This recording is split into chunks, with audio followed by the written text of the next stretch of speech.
Hello everyone, I'm Dr. Dharani and I just recently gave my step 1 of USMLE before a few days. So just a few days before the exam, I watched a lot of videos of other aspirants and doctors who had given their exam and had posted about their exam experience. And for me, it was extremely useful because I was not in contact with anyone who had given the exam, so it was just like clueless and I was really nervous about the exam day. But watching all these videos of other aspirants who had been through it has been tremendously useful for me. So I just thought I would do the same thing and share my exam experience that could be useful for the others who are going to write their exams. So basically in this video I'm going to be talking about the exam day and the things that I wish I had known and some useful tips that you should know about before the exam day. And I'm also going to make another video which is mainly going to focus on the question pattern and how different it is from UWorld and NBME and the things that I wish I had known academically before attempting the exam. So for those of you who are going to write their step 1 in other cities, I'm just gonna tell you, like, choose your hotels wisely, because for me it was really good that I went and checked in a couple of days before, because 2 days before the exam, that was when I checked in, and my room was like right next to or right above a club, and I just couldn't sleep that night at all because the music was going on so loud for until like 1 p.m. and they couldn't change the room that night because of, like, not being available. So I was trying to study, but it was really difficult for me. And in most of the hotels which are like good, I think they do have clubs with them, and then you could hear the noise of the club and the first few floors, so it's important for you to get like a higher floor. So I'm just saying this because the night before the exam, it's important for you to have a really good night of sleep. So make sure that it's a good hotel, and make sure, if possible, like, check in a day before and ensure that you can sleep comfortably there, and or you can at least study comfortably there, and just ensure about it. And then I was really thinking that I need to go and check out my center like a day before, but then my revision schedule was like lagging behind so much. I was like, the first half of the day is for systemic and the other half of the day is for general, but till evening I was doing the systemic revision, and I was like, I don't have time to go and check out the hotel, check out the center. So I didn't go, but the next day, like on the day of the exam, I made sure that I went like 15 minutes ahead of my planned time. And the food that you take is also important for me. Like, they asked me to be in the exam center by 8 o'clock. So make sure that you had planned the time that it takes between your hotel to your center and your way that you're gonna travel and everything beforehand, and try to like go half an hour before. The thing is that even if you go before, like, they would allow you to study there if you want to take your exam on the time that is allotted. So it's fine, it's better if you go before, and you can also have time to revise there as well. Since it was really early and I had to leave my hotel by like 6:45 a.m., there was no breakfast that was ready. And then I checked online and I went to this hotel which said that they would have really early morning breakfast, but then it wasn't available there also. So I ended up going to the exam with just like milk and a few biscuits. And I know a lot of people say that it's fine if you're not had your food, like the adrenaline of the exam would like make you stay awake and will make you concentrate throughout the exam. But for me, like, I really need food. I mean, in the middle of the exam, my stomach was literally growling. So I really wish I had had more of a of an actual breakfast before the exam. So make sure that you also plan somehow to have a proper breakfast. And so as you all know, it's an 8-hour exam, and there are 7 blocks consisting of questions in them, like 40 questions in each block. And initially, okay, let's start from going to the center. So my exam was scheduled to be by 8 o'clock, so I went by 7:30, and then they told me that if you want to relax, if you want to go to the restroom, you can do everything, and then before 8 o'clock, make sure that you are ready to take the exam. So the building was in such a way that my prometric center was there in the 3rd floor. So when you enter the examination hall, or the entire prometric center, there is like a veranda where until then the people who accompany you can come. And once you there is like this prometric center gate. Beyond that, the people who accompany you are not allowed, but they can wait outside. There were seating arrangements outside in my center. And then inside there's this big locker room, which I initially thought the locker room would be more private because we're gonna have food there and all, but it was just like one big room, and that is where even the staffs would be like at times, and that is where people even wait before they take their exam. So it wasn't private or anything. It was just one big room with lockers. So as soon as I went in, and the lockers were like really small, but I took like a college bag which wouldn't fit in, so I had to like take all my things, especially my food items, and put it inside the locker and keep the bag above. So this might be helpful if you want to know like how to carry your things there. And then once you kind of do all these things, and then they would ask you to switch off your phones and keep it inside the locker and lock it. So after this, you will go into another small area where the security check will take place, and then beyond this area is where you will actually give the exam in the center, where the computers will be present. So there's a veranda waiting hall, and then inside there's a locker room, inside there's a security checking room, and then beyond that is the exam arena. And the restrooms in this case were like, it was actually outside the veranda room, and it was accessible to the public as well, not just to the students taking the exam. And about the dressing, I think it's really important. I wore like a sleeveless shirt and a pant with no pockets. I didn't wear jean or anything because I wouldn't be so comfortable in it, but it was like a relaxing make sure that it's a comfortable wear, and ensure that there are no pockets, because I know people who wore dresses with pockets which were so tight. So what you need to do in the security check is that you need to, if you have any collars, you gotta like pull it and show that there's nothing. And then you need to lift up your pants a little bit, like just a little bit about the ankle length, and show that there's nothing there. And then also, if you have pockets, you gotta like pull it out and show them. And I know people who wore pants with like tight pockets which they couldn't pull in, and in that case they have to like, some security might let you through, but a few people like they want to really ensure there's nothing there, and you have to like put your hands in and really kind of ensure it, which is not really a very comfortable thing. So I would highly advise to wear something that do not have collars and do not have pockets in the pants and even in the shirt. And also don't wear jacket, because I remember the center staff like telling people with jackets to sort of remove it. But in case you want to wear it because you find the air conditioning inside the center like so cool, then you need to like really pass through an extensive check that might take a minute or more, and then they might let you wear the jacket, and also make sure you do not have any accessories or even like very small jewelries, because even that would be subjected to testing. I think I didn't wear any of them at all. Like, I just wanted to make the security checking process like really quick.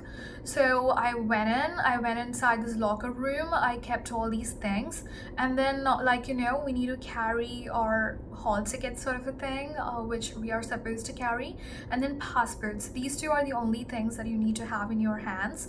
And then once I showed it to them, they asked me to proceed to the security check-in. And once I went there, so these are the things that they actually gave me. They asked me to have, they took my the hall ticket confirmation paper. They only gave me my passport, and then you can have your locker key, and beyond this they will give these small, for me in my center they gave these small buds which are like earplugs for noise cancellation. And then they gave me a marker, and they gave me like a sheet, which is like a rough paper which you can use for our rough use. So one thing I wish I had known before is that I saw a lot of videos where people like initially during their tutorial section, they use this rough paper to kind of write the things they tend to forget, which is like the biostat formulas, or the secondary G protein coupled receptors and their messengers and form. And in my case, like, I just came to know about it a few days before exam, and it was like, it's a really useful thing. And I wanted to write the cardio Wigner's diagram and certain things in cardiology that I was like getting confused like while attempting questions. So I was like, I'm gonna write these all, like take 10 minutes of the tutorial time and write these all. So I will say more about it in another video that I'm making, which is going to be about the academic part of the exam. But I couldn't do it because I thought it's gonna be like a normal paper and a pen, but apparently it was like a thick marker and a sheet that was laminated. So it wasn't so comfortable to write like such a lot of the things in small compact way that I had imagined. So I ended up only writing the pharmacology G protein coupled receptors, their messengers thing, and then I didn't write the cardio and the biostat formulas that I had planned before. So it might be like that, but it's a good thing if you could write all these things. And I'll maybe upload a picture in my LinkedIn or my Instagram about the things that you can write in the first page of that rough sheet that could be helpful to you in the middle of your exam. So what they ask you to do is in that sheet outside itself, you will write your CIN number in like big block letters. That is what you will use to log in to your exam. And since they are not going to give you that hall ticket confirmation paper too, so all these things you'll carry. So once you go and take your seat, you need to enter the CIN number, and once you do it, you will be directed to the tutorial section, which is about like 15 minutes. So as you know, like a lot of people skip the tutorial section, or it can be even like you can spend like 5 to 10 minutes to write these things down in the rough sheet, these formulas and stuff, and then you can proceed to skip the tutorial. So I took like 5 minutes to write down certain things, and then I proceeded to skip tutorials like page by page, because I wanted to ensure that nothing was there in the tutorial which I hadn't seen in this NBME website before. So as you know, like along with free 120 that you are giving, you can also do a practice tutorial of the practice tutorial section, just to kind of skip that 15 minutes. And one thing that I'm so glad, and you should also know, that it's exactly the same pattern, same coloring, like everything would be same. And so please make sure that you attempt this tutorial section of free 120 a day before the exam. Just spend 15 minutes for it, so that you could skip that 15 minutes during your exam and add it to your break. And also I felt like it gave me a confidence boost because you feel like you are seeing something that is so familiar to you in the first few minutes of your exam. So definitely do the tutorial like beforehand, a day or two before the exam. So after the tutorial section, you go and start attempting blocks, and here are the two important things: the breaks and the food to take in between. So I took break. Initially what I had planned was I'm gonna do like a 3 hour 3 block and then a break, 2 block and then a break, and then the remaining 2 block. So this is what I had planned, and that is why I would always give my NBMEs and even UWSAs like 3 blocks at once. I will always give like that to sort of practice. But then I went, and then after the first block I was like, I need a break, I need at least a very small break. And then I went to the break. I just had some food because I didn't have my breakfast. I started feeling hungry then and there, so I had a few snacks, and then I went to the restroom and I came back. And the second block I was like, again, I want to go for a break. So that ended up being the pattern because I watched a video of a doctor the day before the exam who was like taking break between each blocks as kind of the most appropriate thing to do to kind of make you focus throughout the day. And I feel it is so true because whenever I gave my model exams, I would never take a break in between 3 blocks, and at the end of the third block I would feel so exhausted and tired that I wouldn't be able to focus on it as well as I did in the first block. But then during the exam, I don't know if it was because of the adrenaline, but I do believe that it's majorly because I took breaks in between that I was able to focus on each block as well as I did the first block. So I personally feel that it's a really good thing if you could take a break in between each block, just like a 5-minute break. And I would stuff all the food in my mouth and go to the restroom and then come back. Like, this was kind of the pattern. And for food, I know everybody was like, keep it light, and you don't want to feel like a sugar crash or something, but I know that I need like food to concentrate. So I took these like I don't know why I did that, but then I took these instant noodle, like these boxes, along with like I had a hot water, very hot water in a flask. So what I did was like I just like after my first and second breaks I just had like biscuits and stuff, but after that I started feeling like so hungry. So I just poured water and like I went to the restroom, came back, and it was ready. So I just had like these hot noodles to have.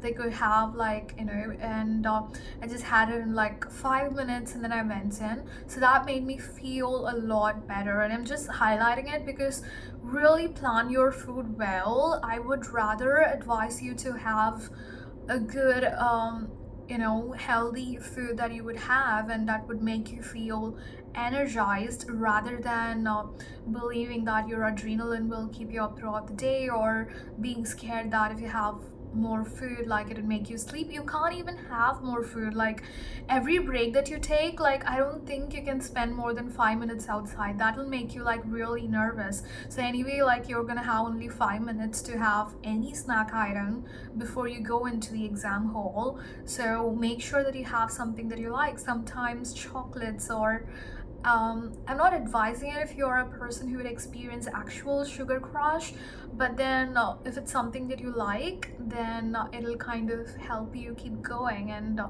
help you feel energized and refreshed in between, to have a good food in between. And then also, one thing that I wish I had done was take caffeine with me, because about like 4 to 5 blocks I felt tired, and I felt like if I had a cup of coffee or caffeine, like it would have helped me feel more refreshed and wouldn't have made me feel foggy. So if you're a person who really prefers caffeine, then do ensure that you take some caffeine with you to the exam. And beyond that, one thing that I wish, oh my god, this video is going longer than I expected it to. So one thing and that was really putting me off, is like after the fourth block. So as you know, this is something that a lot of aspirants do discuss about the prometric center. It's not just for USMLE, but people who are taking other exams also come to the prometric center. So until my third block or something, there was nobody who were like right next to me, and there were people like who were typing so fast on their keyboard, but they were sitting like a little far away from me, and even though I was able to hear, it didn't really like affect my concentration or anything. And then but then like after the fourth block, somebody, I don't know what exam it was, but they came and sat next to me, and they were typing like really loud on the keyboard that I wasn't able to concentrate like at all. And I was trying to put on the noise cancellation headphones, and it was like too tight, so I was removing it, and it was so comfortable I wasn't able to concentrate on the questions. And it was like I was panicking. I didn't know if I should ask for help or it would take more time. So I was like really trying to concentrate, but it was like so difficult. And I remember making like, you know, really silly mistakes, and I realized it like once I finished the block, and then I was like, oh my god, I knew like this question, but I wasn't concentrating it. So that is one thing you need to be aware of, but it's not something that you can. But you know, those are like short time exams. They do leave after a while, like, but then for me they stayed for like 3 blocks or something, and it was really making me difficult to concentrate.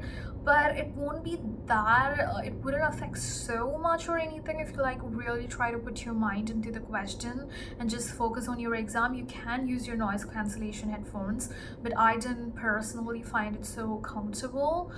And then so there's one thing I wanted to tell you, like initially before starting the exam, also make sure that the other headphones, which is not the noise cancellation but which is actually present for the exam, make sure that you check it and see that it works. And you can do it during tutorial where there will be option to do it. So just when you're skipping tutorial 2, just do that sound check alone for like a few seconds.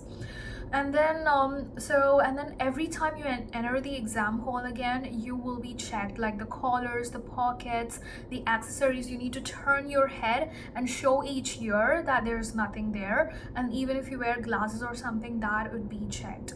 And for me personally, like, and then one thing that I didn't really was fond of is that the restroom were actually accessible for the general public too. So one time when I used this parent of another aspirant, like not the MLE exam, but someone else, was like, was the exam over? And I was like, no, my exam is for 8 hours. And she's just like, what exam is that? And like started asking me question, and I was like, I need to go back, my break is like so short for me to be talking.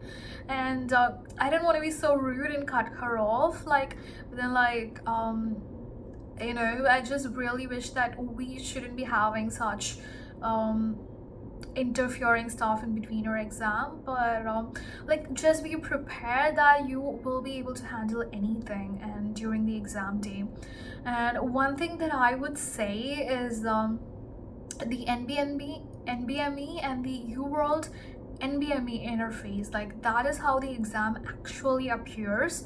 Like they're just questioning, I'm just talking about the way it appears, so it feels so familiar if you had done a lot of NBMEs and UWorld, so you didn't feel you're doing something new. It just really felt like I'm doing another NBME or UWSA. So that's something that'll make you feel confident. And then I can assure you that this is kind of like board exams. Even if you're so scared, if you remember anything, you would remember all the months of hard work that you were put in and be able to ace the exam. So this was my exam experience. So once you are done with like all of the blocks, this is something important. I thought I'll say in the academic thing, but just to ensure, once you're done with the block, you need to click continue, right? And it'll be seen in the tutorial section if you do it beforehand, and then it'll show you like close in green ink and red ink, I suppose. So the green ink means that if the green ink appears, you have attended all the 40 questions, and the red ink appears, it means you had not attended all the questions of the block, so that you can go back and attempt it. So sometimes, especially during this time that I was getting distracted by this huge like type writing, keyboard typing thing, I delayed my block, and then I had marked a lot of questions, right? So it kind of, my block ended before I can click continue or close by myself. And when it got over, it happened to me with like 2 blocks or something, where I was like, I don't know if I had answered anything, because I hadn't seen that green button with close, which ensures that I had attended all the question. So that made me really panic going into the next block, but I did take a break, which helped me calm down a little bit. So ensure that even if you have marked questions and you need till the last second, once you're done with all the question and you only have marked questions, ensure that you click continue and make sure that the green button with the close appears, making sure that you have attended all the question, and then you can cancel it and go back to doing block. That way, even if the block ends abruptly, like you would know that you had attempted all the questions. So I think these are the major things that you should know. I just made this video longer than it's intended to be, but I really do hope that it's helpful to the aspirant who go ahead and take the exam. Just plan everything ahead and be really confident and relaxed. Like obviously, even the day before exam, I was like, what am I doing? Like, have I studied everything? Have I mastered everything? Like, that I'm going for the exam that is most important to me. But the thing is that it's more about the hard work that you do. Like, we can't be thorough with every single line in FA, but you need to trust the hard work that you had put in. And for me, basically, like, I had prolonged and postponed my exam long enough, and I went and gave my exam where I felt like this is the maximum best that I can do, and beyond that I would start feeling fatigue, because I had faced burnout a few times before, so I didn't want to do it. I know the number of days that I can go on revising without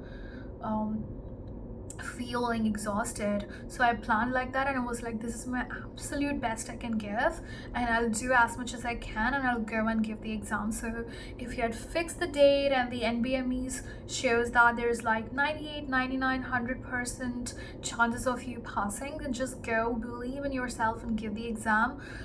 It's easier, I believe, than we think, and it's mostly based on the hard work that you do. So all the best to everybody who's attempting the exam, and you can connect with me in my socials, and I really wish you all the very best for your exams, and do well, and you can ask for any doubts in the comment section. So bye.